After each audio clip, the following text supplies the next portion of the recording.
All right. So welcome, welcome, welcome. I am going to try to share this on my Facebook feed too, and you all are welcome to do the same. If you are on Facebook and you feel like shouting out that you're here in a great class of Maps Business Coaching, feel free to take a little screenshot of the course and let's get ready to go. In the meantime, I'd like to just introduce you to Maps Business Coaching and thank you for coming. For those that haven't ever been to a Maps Business Coaching event before, I want to read our mission statement just so you know who we are and what it is that we do. So here at Maps Business Coaching, we strive to create sacred partnerships that require the best in us to bring out the best in each of you. So I'm planning on bringing my best over the next 45 minutes, and I hope that you all are all in for this as well. I like to run my we'll say classes a little bit more as a workshop. I like to get a lot of participation. I'm used to teaching in front of people. I'm sure this virtual environment is new to a lot of us. And with that, I've got a lot of questions built in here. And so as we move forward and we're looking at coaching through powerful one-on-ones, I'd love to hear more from each of you as we go through. Some housekeeping notes. If you have a question, please throw them into the chat. It is sometimes a little bit more difficult for me to see the chat. So if you think it's a little timely, you need to interrupt, just feel free to jump in and ask the question. If it's not something we can answer a little bit later on throughout the presentation. If possible, keep the cameras on. I understand everybody's working and there's a lot of things going on, but again, I do hope to actually have a conversation with you all as we go. So looking at you face to face is great. And if it can't be, it can't be. And then be present. One of my big things that I've learned throughout life is that when I play on my cell phone during the conference calls and when I'm off camera, I never quite get as much. And as long as you're making the time to be here, I hope that you make the time. Jeff, we lost your audio. Yeah, you can't hear me right now? Oh, now you're back. Okay. That was weird. Yeah, sorry about that. It's strange. So as long as you're making the time to be here, I want you to get as much out of it as you possibly can. So ninja warning, this is where we're going to have a little bit of fun. If you've ever been to a Maps Business Coaching training before, we throw this ninja tips in, which are like secret tips that are going to help you do better. I wanted to take it one step further, and we've got ninjas hidden throughout slides. And just like ninjas, sometimes they're hiding and sometimes they're obvious because they're right in front of your face. But if you do see a ninja, please just unmute, jump in, chat with me, and be ready to participate on those particular slides. Maybe some slides that have participation that don't have the ninjas, but be on the lookout for the ninjas. It's a quick survey, and you can answer this either by unmuting and just talking to us or throwing it into the chat if you don't want to unmute. But what's your job title? How many people report to you? On a scale of 0 to 5, how much do you enjoy weekly one-on-ones? And that's either giving the one-on-one or participating in it in the sense that somebody's giving it to you. And what do you hope to learn from our class today?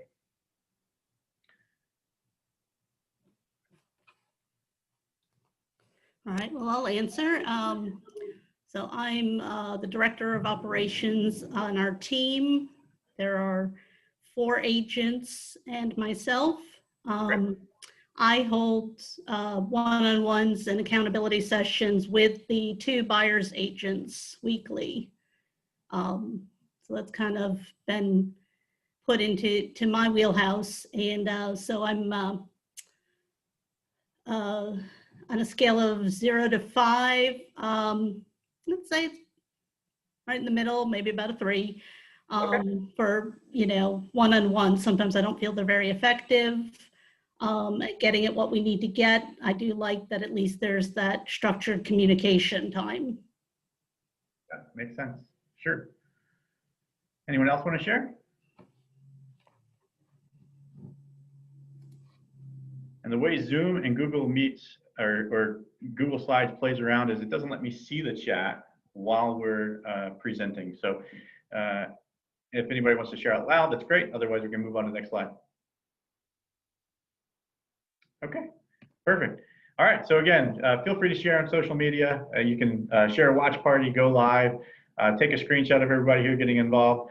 In the meantime, let me introduce myself. Thank you, Judy, for sharing out loud, and I'll check in on everybody else here in a moment. But so I'm Jeff. I am a certified business coach and a certified one thing coach. For those that haven't heard of the one thing, we'll talk about that a little bit more in just a moment. This is my contact info. And so I want to be used as a resource for you. Obviously, you came to our class because you wanted to learn more about running effective one-on-ones and having powerful one-on-ones with your team. So if you have any questions afterwards, please feel free to reach out. I know many people that are coming to this are already MAPS business coaches or MAPS coaches or have MAPS coaches. And so I'm not trying to steal your business or anything else. What I'm trying to do is just make sure that I am a resource. MAPS Business Coaching loves to work together and help each other out to make sure everybody's successful. So copy down my info, take a screenshot, feel free to reach out, text me if you have any questions. Just a little bit about me. I began my career as that guy right there. That actually was me. No, I'm just kidding. That's actually not me. But I had to find an old school picture online. I did actually start as Chuck E. Cheese, though. As 16 years old, my first foray into business was as Chuck E. Cheese, and I turned it into my career. I ended up working with Chuck E. Cheese for over 10 years, and I went around opening up locations up and down the eastern coast, the East Coast, and I was a training general manager for them where every 3 months, they'd send a new class of brand new managers to work in my store for 12 weeks, where I got a lot of practice doing one-on-ones every single week. From there, I moved into Hasbro and continued to play games for a living, which was great, and worked for their retail division called Wizards of the Coast, and then moved into EB Games and GameStop. Again, I like to have fun. At GameStop, I was a district manager running 30 locations and had over 30 district managers or 30 managers working for me, each with teams of 7 to 15 in their locations. After that, I got a little bit more serious and moved into my first commission sales job at Lumber Liquidators. And then I began working with a lot of vendor partner companies through Tesla, Solar City, and Vivint Smart Home, where we had people working inside of locations at tons of Fortune 500 companies, even Fortune 100. Some of those are listed right here and more than I could even fit onto the slide. Moving in, I joined Keller Williams and realized that if I was going to sell things retail style, the biggest thing I could sell was a house. I joined Keller Williams as a TL or a CEO of one of their local franchise locations here in Baltimore, Maryland.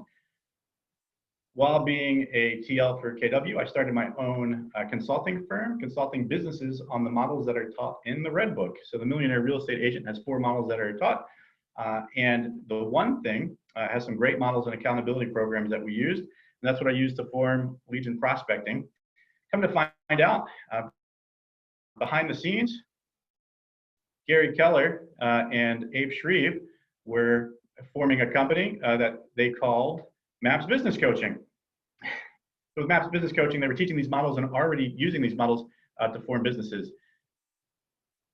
Getting a weird little hazard message. You all see the screen okay? Yeah, you're good. Perfect. It just popped up and said they can't see the screen that you're looking at, so I wasn't really sure why. All right, so with that, Gary Keller formed MAPS Business Coaching, partnered with Abe Shreve as the CEO. Charlotte Savoy is our president. And one thing that I loved about MAPS Business Coaching is their mission statement, which actually was a large part of the reason I got into consulting and coaching as a business, is that I wanted to hire the right people, train them the right way, and help them to achieve their goals. And with that, that's what we're focusing on today. All of my presentations come from one of those areas, either hiring right, training right, or helping your team achieve their dreams. So moving in, some objectives for today. I want to identify some of the challenges that we face with one-on-ones. We're going to define coaching leadership and then develop a plan to help solve those challenges here within the group on the call. So again, thank you all for joining us. So this is where we all get interactive.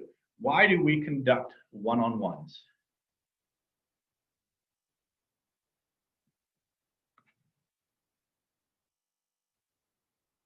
This is for you all. Why do you have one-on-ones with your team? What are you hoping to accomplish? Accountability. Okay, perfect. With what? Like, what are you hoping to keep them accountable to? Lead generation and following up with their sales pipeline. Perfect. So you've set lead generation goals with them, and you want to know what's happening with the clients they're working with. Mhm. What else? I'll jump right. Oh, sorry, go down. Sorry. Oh, sorry. I'll jump right in. Dawn Miller here. So yes, definitely holding them accountable, and especially to their goals. So that's why it's important every week to have one-on-ones. Great. I was just going to add, it's an opportunity to build rapport with your people as well. I feel having them one-on-one as opposed to, a group setting. Yeah, I love that. And if I look off to the side, it's because I've got two monitors going on. I'm looking at your face, Colin. So Judy's right in front of me, so I can kind of look right at the camera while still talking to Judy. But Colin, you're off to my right. So yeah, accountability, goal setting. Anyone else?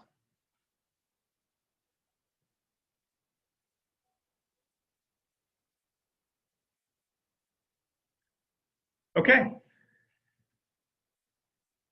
I just realized what was popping up on the screen. When people are asking to join, it's giving me a little grayed out window. So that might block your all's view sometimes. I apologize in advance. So absolutely, that's a big part of the reason. You're reviewing strategy, setting goals, accountability. Love that. Thank you all for sharing. So everybody's here for a reason, right? So what are some of the challenges that you're facing when conducting one-on-ones?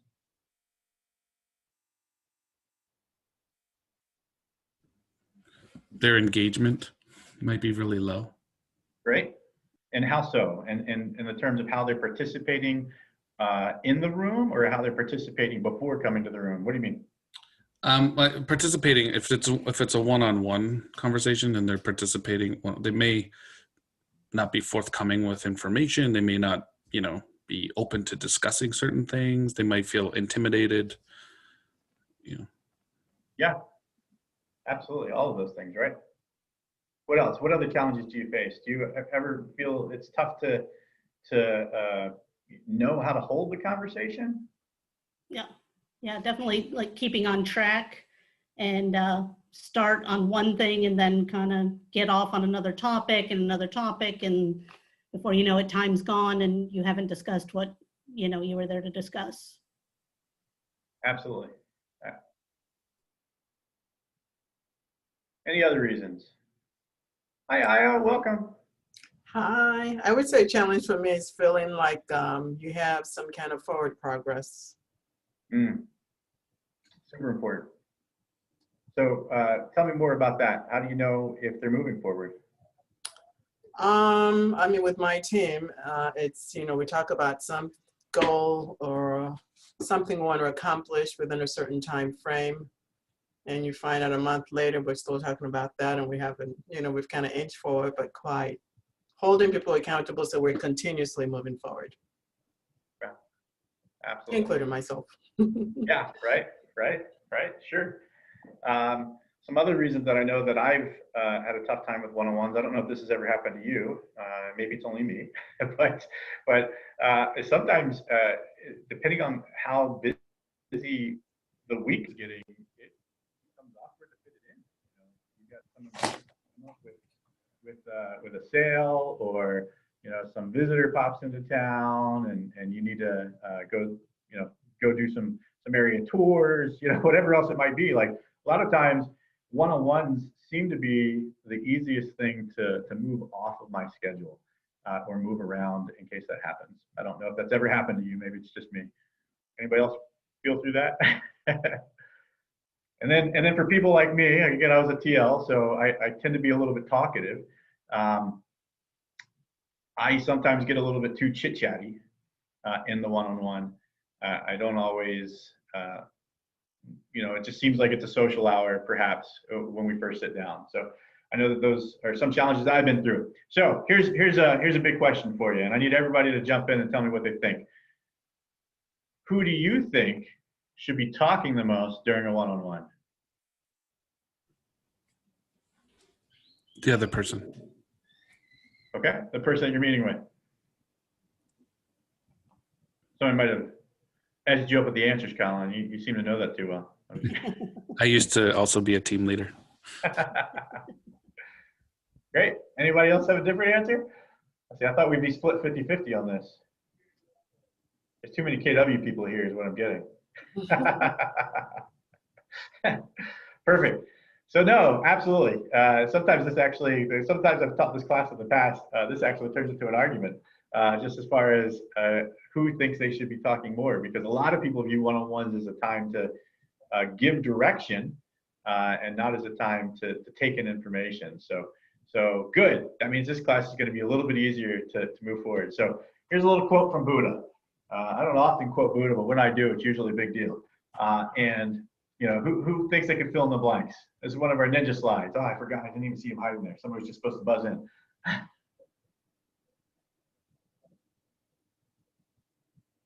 Play with any of them. What do you think? We don't seek to understand, we'll listen to speak.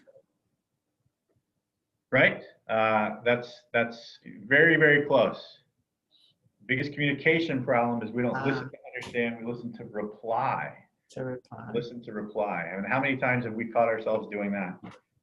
I know I am super guilty of this, and knowing this quote and knowing that that's something I'm guilty of, I literally push things out of my brain in such a way that a lot of times I even forget what it was that I was going to say because I'm focusing so much on trying to listen to the person at hand.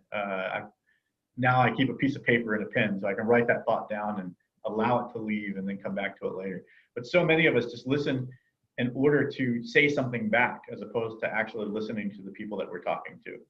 So what I'd like to do today is dig into that a little bit. Harvard Business Review just put out an article tail end of last year, right before all this COVID started happening. So I don't think it's gotten as much attention as it probably deserves. And in my mind, this is a great one. If you're interested in reading the full article, just say something in the chat and I'll send it to you afterwards. I think it's a valuable one. And just put yes in the chat or something. I'll figure it out later. And this article was called The Leader as a Coach. So need a volunteer to read the words that are in the box if you could. The "you're not as good as you think" part.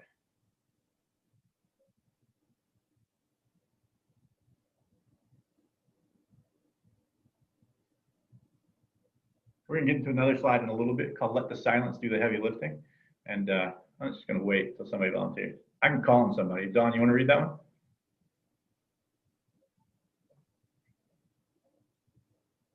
I most certainly will read that. Bear with me. I am on my phone. Oh, okay, Dawn. I won't make you read anymore. Okay, no, I got it in front of my face. You're not Okay. as good as you think.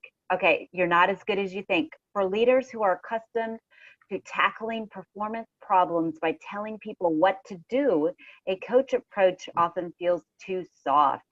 What's more, it can make them psychologically uncomfortable because it deprives them of their familiar management tool, asserting their authority. So they resist coaching, and left to their own devices, they may not even give it a try. They say, "I'm too busy," they say, or this just isn't the best use of my time. Yeah, perfectly read. Thank you very much. Who would like to read the blue words on the bottom?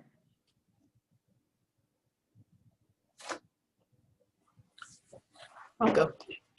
In one study, 3,761 executives assessed their own coaching skills, and then their assessments were compared with those of people who worked with them.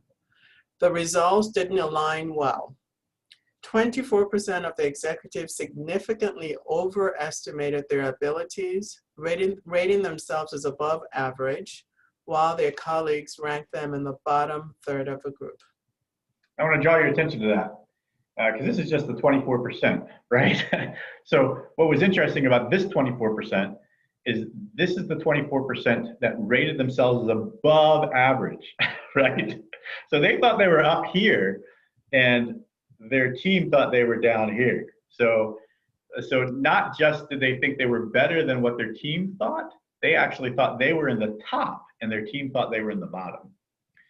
I thought that was rather appropriate. So there are some leaders I think that have pretty good insight and look at themselves and say, I could be better at leading one-on-ones. You know, some of you are here, right? And others that just blindly feel as if they are already doing a great job, even though their people don't believe they are. So, so the secret to coaching is simple, by the way. So coaching your people versus managing your people or leading your people, the secret is simple. And we already know this. Simple does not always make it easy, right? So here it is. We're going to get into a little bit of this more later in the slides, but ask a great question, find great answers. In fact, there's a quote by Clayton Christensen that basically says, without a good question, a good answer has no place to go. So a lot of us, again, we go into our one-on-ones and we tell a lot of things, but we don't ask a lot of things. And without asking a lot of things, we don't get a lot of answers. All we get is somebody nodding their head and saying, okay, I'm going to do that. So as with any leadership skill, it's going to take some practice. I don't know if y'all have ever seen this. I actually brought it as a prop for me today, even though it's already on the slide. This is a great book, The Coaching Habit, Say Less, Ask More, and Change the Way You Lead Forever. Michael Bungay-Stanier. I had never heard of him before until somebody suggested me this book. Since then, I've watched just about every video he's got on his website. And I literally read this book while riding my stationary bike earlier this year. And it was easy read, big words. Look, some whole pages that are just big words. So easy read, big words, and it's going to dig into what we're going to talk about briefly today. So if you want to learn better coaching, I definitely recommend that. And then also, let's talk a little bit about it. In this book, he introduces 7 essential questions. We're going to talk a little bit about each of these questions and about a question you all should all know and love very well. So the first question is, what's on your mind?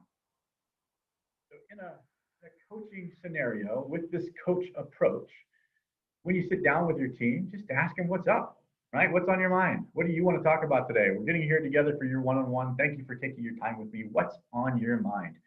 A lot of times, the very interesting thing about this question is when you just open up a one-on-one with, hey, what are you thinking about?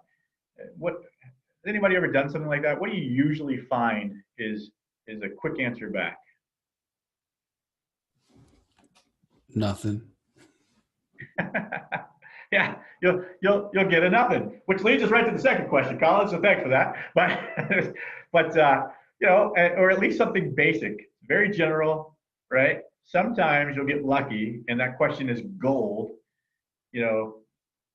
and boom, like they pour their guts out to you. Oh man, I did not do my job this week. These are all the things that were crazy and happened, and all of a sudden, like this tension that you were feeling walking into this one-on-one because the person's not doing what they're supposed to be doing, and you didn't really want to bring it up because you don't like holding somebody accountable in a bad way. All of a sudden, they spill it out just to start, right?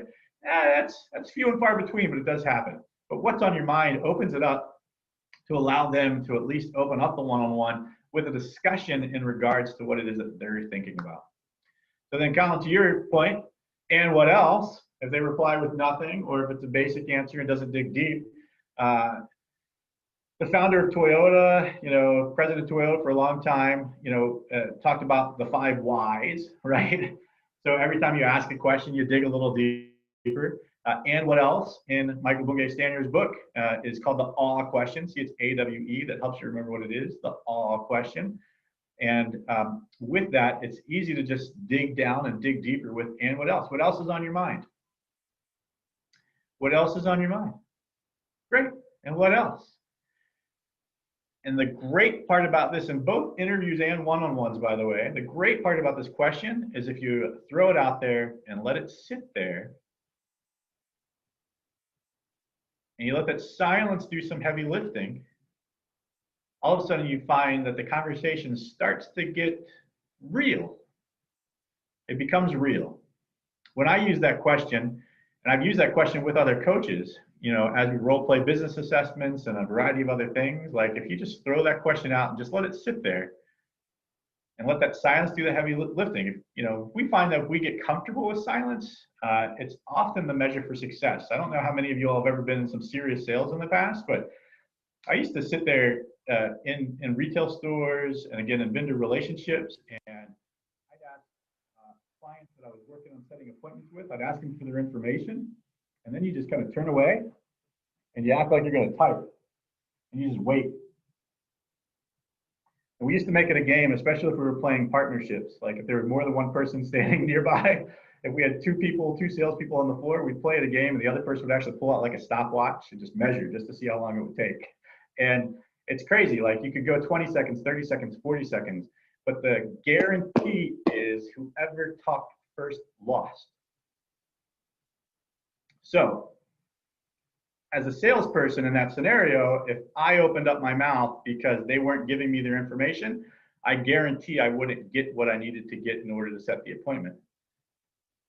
And if I did not open my mouth and I just let it sit, eventually that person just opens up their mouth. It was very rare they ever just walked away. They give me the information that I need and I get to proceed with the conversation. Same thing in a one-on-one. In this one-on-one, if you say, and what else, and you keep asking until it just gets silence, eventually you're going to get to some really rare, raw answers because they're going to speak. They're going to give you some harder information because they have to pause and dig into themselves and figure that part out. So super important question. And then what's the real challenge here for you? Have you ever had anybody ask you what the real challenge is?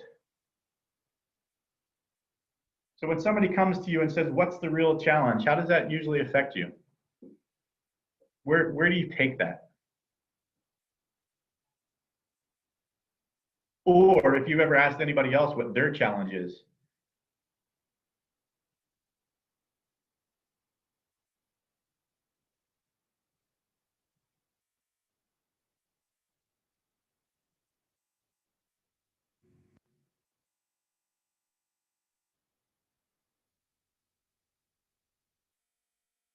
Does that question make sense?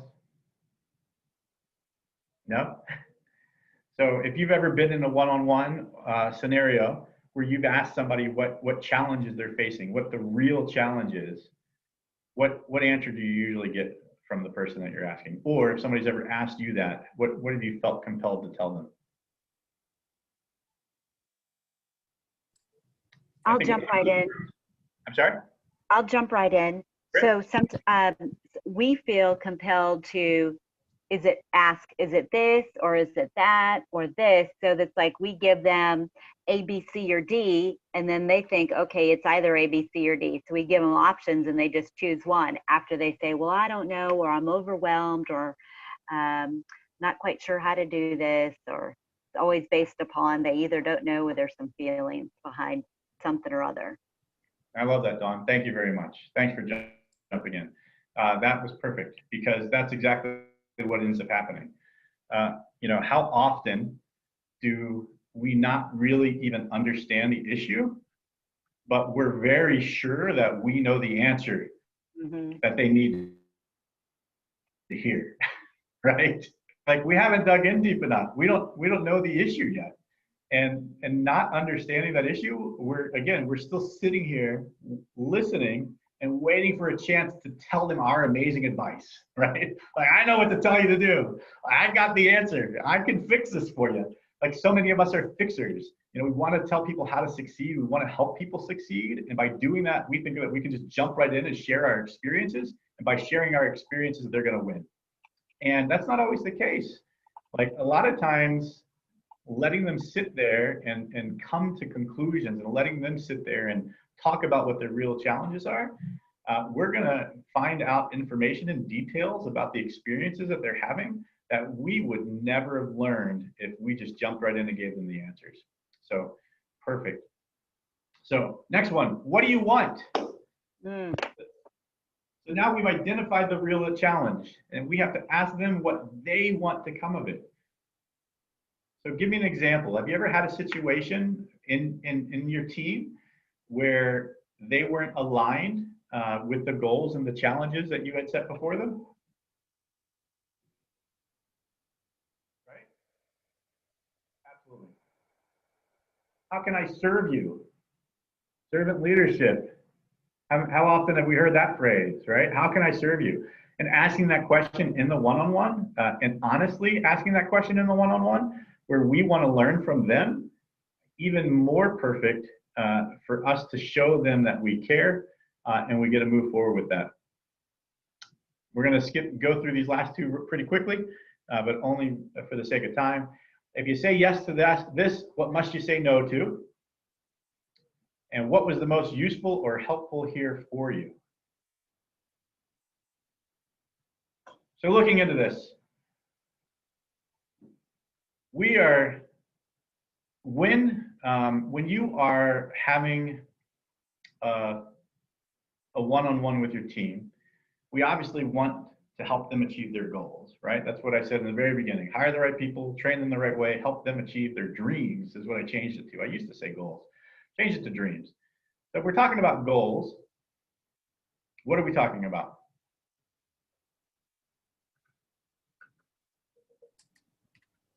Personal and business, 20%. All right, so personal goals and business goals, absolutely. What's their 20%? Thank you for saying that. Damn, like I tell you what, you could tell the people that have been in some KW classes, that 80-20 rule jumping in. Now, I appreciate that. I'm a big fan of 80-20. I almost started a podcast called that one. I decided I'd do these instead of podcasts. I'd rather just talk to people this way. And absolutely. So when you work to find out somebody's goals, you working to find out what their goals are in the one-on-one? Or when do you find out their goals, the goals of your employees?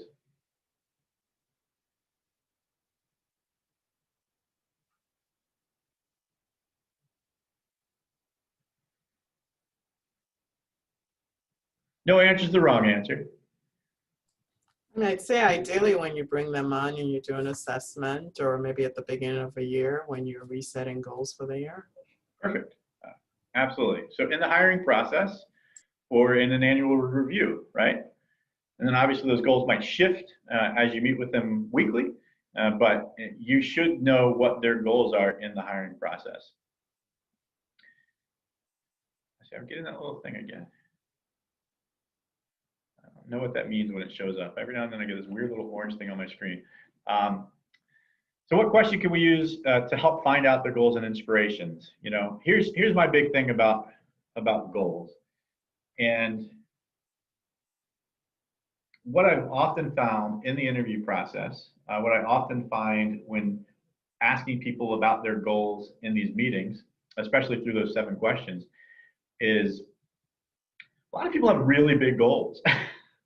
Like they want to do amazing things in life. And sometimes we will realize and actually get a little intimidated because we realize that their goals might even be bigger than ours. And we have choices to make as managers in those moments, right? And in those moments, we can decide, are we going to grow big enough that we keep them? Or are we going to nurture them long enough until we have to set them free and let them go fly on to their next step, right? And hopefully we can use them to bring on some other amazing talent. But it's kind of a scary part of the conversation because our best employees often can stretch us. You know, I've had a lot of great employees over the years that I've moved up in organizations beyond me, right? Where they had been a manager for me and they became a district manager, and they've been a district manager with me and became a territory director. You know, I hired a guy at Chuck E. Cheese that was a game room attendant that went around fixing games, and currently he is the vice president of the East Coast. That's pretty big, right? So a lot of times we are going to hire people that have goals that will astound us. And if we don't understand their goals, which by the way are their motivation, then we're never going to help get their buy-in in order to achieve our company's goals. Like our company's goals and their goals are aligned together. So in order for them to achieve their goals, they have to achieve the company goals. In order for them to achieve the company goals, we get some buy-in. So a goal without a plan is just a wish. They got to write it down, make that plan. We all being KW people, we're going to skip through these slides a little bit faster than usual, but everybody's heard of the dominoes. Got to find that lead domino. All right, so let's see how fast we can skip through these slides. What is the question we should ask to find that lead domino? Who knows this one? What is the one thing that I can do such that by doing it, everything else becomes easier or unnecessary? Boom, mic drop, right? So that's right here. We just jumped all the way over to this part. So why dominoes? For those that aren't from the KW world, and if you've never heard of this before, why dominoes? The reason is because when you find the lead domino, what they found is that success is sequential, right? You've got a geometric progression. So the first domino at 2 inches tall, as it's falling, that force from its fall can knock over a domino that is 50% larger than it. So if we follow that in progression, the 18th domino could knock over the Leaning Tower of Pisa. I mean, it's already got some help. It was leaning, right? The 25th can knock over the Eiffel Tower. The 31st is taller than Everest, and I think it's the 30. Is it the 37th or 57th? 57th almost reaches to the moon. So that's pretty amazing. And if you can find that one thing, such that by doing it, everything else is easier and necessary, it really helps to move your people along. So big tip though, for finding your one thing is that when we're identifying this lead domino, remember to be clear on the difference between what's your one thing and what's the one thing right now. And I've already heard some of you all mention what you should be talking about in order to figure out what the one thing is right now and the activities that we're focusing on. So some of these won't be new to you, and I'll send it out to everybody that registered anyway. Boom, that GPS sheet, right? How many of you all have, I know you've seen this, so show of hands, like click on the buttons. I'm gonna look away from my screen and look at the screen of all the people real quick. Who is using a GPS and a 411 right now? You can click on the little reaction button for hands or hold your hand up in the air. For those that don't have their cameras on, holding your hand up in the air won't work for me. So Templeton Real Estate and Esther, you want to click the little hand button if you are. All right, so there's a chance that you're not, or I lost you, and that's okay. So let's talk a little bit about those just in case you're not. So the GPS identifies what your one goal, your big goals are for the year. You've got your personal goals, your business goals, identifying with your team what that big goal is for the year. And once you've identified those goals, then you're focusing on their priorities and the strategies in order to achieve them. And then we move into the 411. Now the 411 takes those annual goals, breaks them down into monthly goals, so 4 weeks, 1 month, 1 year. And then we can ask these 7 questions in the focusing question on our weekly one-on-ones in order to find out what activities they should be focusing on that week in order to focus on their 20%, like Io said earlier. So considering all of this, how does that focusing question help you find the one thing?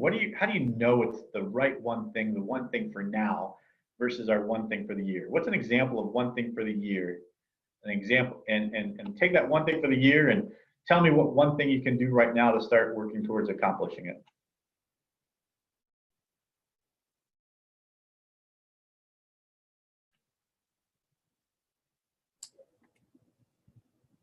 So maybe like I want to lose 50 pounds is my one thing for the year. Mm-hmm. And my one thing for now would be to go to the gym 5 days a week. Okay, great. I'm actually leading a 66-day challenge group on Facebook right now. If you look for Creating a Habit 66-day challenge group, you can feel free to join. But one of my goals is to create a video every single day digging into the Atomic Habits book, because we all usually build the 66-day challenge off of the one thing. But I'm doing a video each day in the group, and I often use the gym, IO, as that association, because I feel like that's a lot of everybody's New Year's resolutions is that gym. And one of the things they talk about in Atomic Habits is just get there, right? Like if you, a lot of times that one thing that you need to do, like we overcomplicate it. The one thing is just getting to the gym. There's a story of a famous ballerina who actually will, like her one thing each day is getting up, getting dressed, going downstairs and hailing the cab. The minute she hails the cab and climbs into the cab, she knows that she is going to go to the gym and do her routine every single day, right? And so like, that's the one thing, that's her lead domino, is just hailing the cab. And if for some reason she doesn't go outside and hail the cab, the rest of the day is thrown off. Right? Another gentleman's one thing is when he comes home, does he put on his workout clothes? And if he puts on his workout clothes, as soon as he takes off his work clothes, then he knows that evening is going to be built growing his one thing. And if he puts on his lounge around the house clothes, then he knows he's probably watching reruns of The Office and ordering a pizza or a cheesesteak, So like again, breaking down and figuring out what that one thing is and what that one activity is crucial.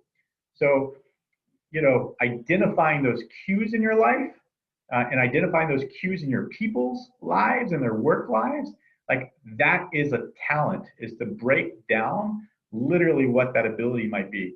There's actually studies that show that if you are leading your team and you want your team to make phone calls, the team that is required to make more phone calls will do worse than the team that is required to make fewer phone calls. Because it's harder for them to pick up the phone and call 20 people, knowing that's what they have to do because that task looks daunting, than it is for them to pick up the phone and call 3 people or 2 people.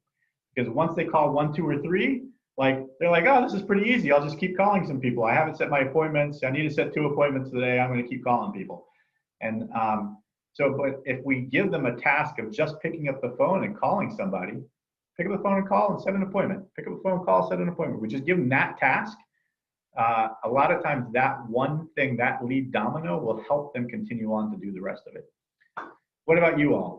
And we've got like 60 seconds left. So what about any thoughts on that, on a lead domino that you were surprised to discover? I mean, you didn't think it was going to be the lead domino, but when digging in and creating an activity for your people to do, you realized that that was the right one. I'll jump right in. So not necessarily maybe my people, but what I've done in the past, you always think that, oh, you need to lead, your one thing is lead generate. Well, take a look at, okay, well, when are you lead generating? Well, in the morning, so you lead generate in the morning, but is it really that? For me, it was really becoming a morning person. I read Miracle Morning for real estate agents, or plenty of miracle mornings. And so I had to become a morning person. And so when I got up in the morning, everything else aligned. So then I could lead generate. That's awesome. Perfect example. Thank you very much. Yeah. And then for some people, it might just be setting the alarm the night before, right? So life's about taking imperfect action. And in that, one thing I would encourage you to do is, do the one thing involving one-on-ones, and that's make sure it's on your calendar. Get it scheduled every single week and make it a priority. Your people deserve that from you. And don't give it up for any other reason. Allow them to do the talking, and that way you can become a coaching leader. So quick activity, and if you all would like to share, let us know. Let me know, any particular action item that you hope to take away from this. Was this helpful? Y'all learned something new today? The 7 questions were great. Great, good. And more, but can we see them again? 45 minutes. I'm sorry, go ahead. Can we see them again, the 7 questions? Yeah, absolutely. I'll take you back there in just a second. And here we go. These are pretty easy to find too. So if you want to find out some more about it, again, there are a lot of people that have done reviews on Michael Bungay Staniers' book that have great little pictures of these online, great little, some of like the drawing, cute cartoony type versions of going through these 7. But it's a fairly inexpensive book. I think I bought it for under $10 on Amazon at the time that I bought it. So it might have been $10.49 or something, but super inexpensive. I enjoyed it so much I bought his other 2 right after reading it. He just came out with a new one this year called The Advice Trap. Highly recommend both. They're good, especially for over-talkers like me. And there we go, guys. Well, if you have anything else, any other questions, anything else you want to share, I'm going to stop sharing my screen. If you all, again, threw a yes in or want some extra information, I can send out the official One Thing Kick-Ass Guide to goal setting. And I also can send you the Harvard Business Review article that we read. If you have any topics you'd love to hear more from on those 3 areas, hiring the right people, training the right way, or helping them achieve their goal, that's really where my mindset is working. I'm looking at some habit building workshops to do in the future. This is usually a workshop for me, by the way. This conversation often is a 3 to 4 hour one where we actually sit there and do some one-on-one breakouts and everything else. But try to squeeze some powerful information into 45 minutes for you. So I understand if you didn't get it off. But all right. Well, you all have my phone number, and if not, I'll throw it into the chat for you. They're going to send a copy of this presentation to you with a breakdown of the information. So feel free to reach out to me at any time and ask this. And again, I'm just here to help build you all. So thank you all very much for joining me. Have a great day. Thank you.